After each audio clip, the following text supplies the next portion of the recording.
Also want to talk about Drake. Like I just fuck with Drake. I like his soul. That's a person that I had real conversations with, as opposed to I don't have no relationship with Kendrick. Now it's official that he's really suing Universal. We got people that we both know, and I mean shit, but I really have a relationship with Big Bro. So you know what I mean. Okay. And I don't get into all of that. Man, how many did you in the hood got lost? Brace yourselves for one of the most buzzworthy debates rocking the hip-hop community today. Drake's rumored lawsuit against Universal Music Group, the world's largest record label, has ignited conversations about loyalty, artistic integrity, and the unwritten rules that govern the rap game.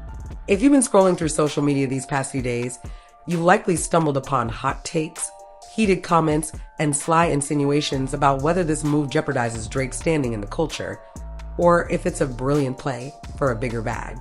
But the drama doesn't stop there.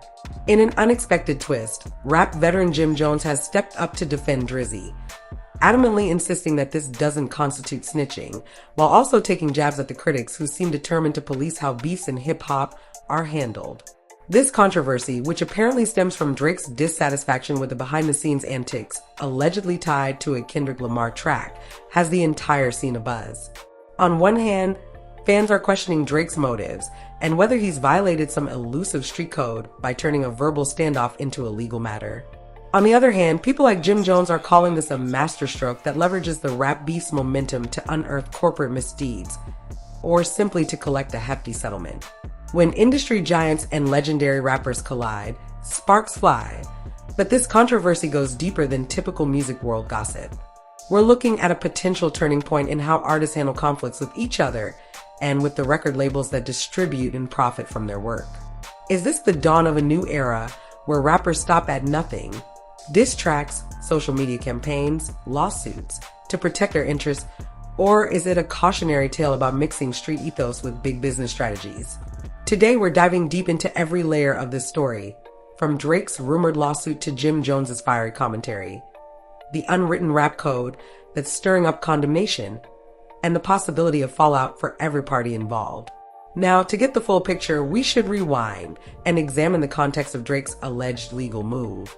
Word on the street is that the lawsuit involves an accusation that Universal might have unfairly boosted one of Kendrick Lamar's tracks, something Drake apparently considers a violation of fair play during their heated rivalry. According to discussions swirling online, Drake believes promotional practices or manipulations by higher-ups at the label created an uneven playing field, thereby affecting the public perception of which MC emerged victorious in their lyrical showdown. If you're wondering why Drizzy would go after a label rather than the artist himself, Jim Jones has explained that it's all about following the money. In his eyes, there's no point going after an individual rapper when you can hold the corporate giant accountable and potentially walk away with a massive payout. During a lively sit-down on the BNF podcast, Jones launched into a passionate tirade, declaring that seeking legal recourse doesn't make Drake a snitch. It makes him a savvy businessman using real-life tension to his advantage. Still, critics view this tactic as an affront to the deeply ingrained tradition of settling scores on tracks, in freestyle battles, or through back-and-forth diss songs, methods that have historically defined how conflicts in rap get resolved. The notion that an MC would shift from the booth to the courtroom has left some fans and pundits questioning Drake's credibility. After all, rap beef is a central pillar of hip-hop culture, whether it's Nas versus Jay-Z or iconic 90s standoffs that shaped entire coastlines. In those classic showdowns, any mention of lawsuits would have been met with widespread ridicule. However, it's a new era and big money is involved at every level. Today's rap stars aren't just musicians, they're moguls, dealing with multinational corporations and business decisions that transcend lyrical craftsmanship. That corporate dimension is precisely what makes the current situation more complex than your average rap tiff. It forces fans to question, where do we draw the line between street code ethics and real-world corporate strategy? Jim Jones has been relentless in making his case. He insists that, from a real-world perspective, there's a big difference between being a snitch in the streets and taking a corporation to court for presumably unscrupulous business practices. During the podcast discussion, the Harlem-bred MC compared Drake's alleged lawsuit to the many ways everyday people file lawsuits for personal injuries or even more trivial claims. If people in his neighborhood have made livelihoods off car accidents, workplace incidents, or slip and fall cases, why is it so controversial for a global superstar to use a legal tool to correct or capitalize on an industry slight? In Jim's mind, complaining that Drake is tarnishing hip-hop's purity seems misguided, considering that the rap world has long been entangled with major labels that don't exactly prioritize artists' well-being above profits. Moreover, Jim suggests we should be celebrating if an artist manages to claim any slice of the pie from a conglomerate known for questionable contracts. But the pushback arises because the trigger for this entire scenario is, in many eyes, a classic rap beef.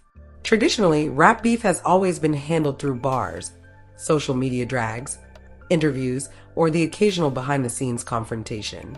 The idea of turning to a multi-billion-dollar lawsuit as an extension of that beef simply feels unprecedented, if not outright taboo. As a result, the conflation of a personal rap dispute with a business lawsuit is what's giving some fans and cultural commentators pause. They argue that this sets a disturbing precedent. If a lyrical exchange or a perceived slight in the music world can morph into a corporate litigation battle, the artistic essence of the game might get lost in the shuffle. To be fair, there's also a segment of the fanbase that wholeheartedly supports Drake, saying that if dirty tactics were used by a label to undercut him, then he has every right to seek legal intervention. In an era where streaming numbers, radio spins, and chart positions can turn a single track into a multi-million-dollar enterprise, perhaps it's only logical to bring in the lawyers. But we can't ignore the inherent tension between maintaining hip-hop authenticity and engaging in multi-billion-dollar business maneuvers. This is where Jim Jones's commentary becomes particularly fascinating. He repeatedly highlights that Drake isn't aiming legal action directly at Kendrick Lamar or claiming defamation. Instead, he's allegedly calling out the label's practices. Jim notes that if Drake had personally sued Kendrick for some intangible offense, like damaging his reputation, that would place him in the crosshairs of rap purists who'd be outraged by turning rap lyrics into depositions. By targeting a huge corporation, one with a track record of questionable deals, Drizzy effectively shifts the conversation away from the typical rap code. It becomes a David versus Goliath story, albeit with a very wealthy David, who sees a chance to dethrone a monstrous conglomerate in court. From Jim's perspective, there's no reason not to chase the biggest fish if you believe you've got a legitimate claim. However, the moral implications loom.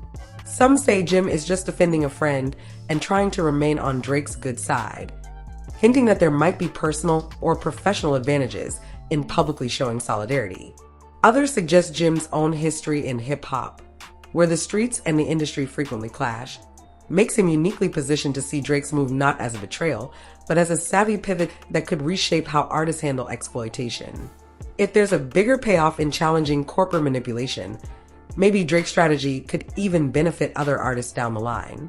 For now, the rift hinges on whether this lawsuit represents a pivotal moment in hip-hop's evolution or a betrayal of the culture's handle-it-in-house ethos.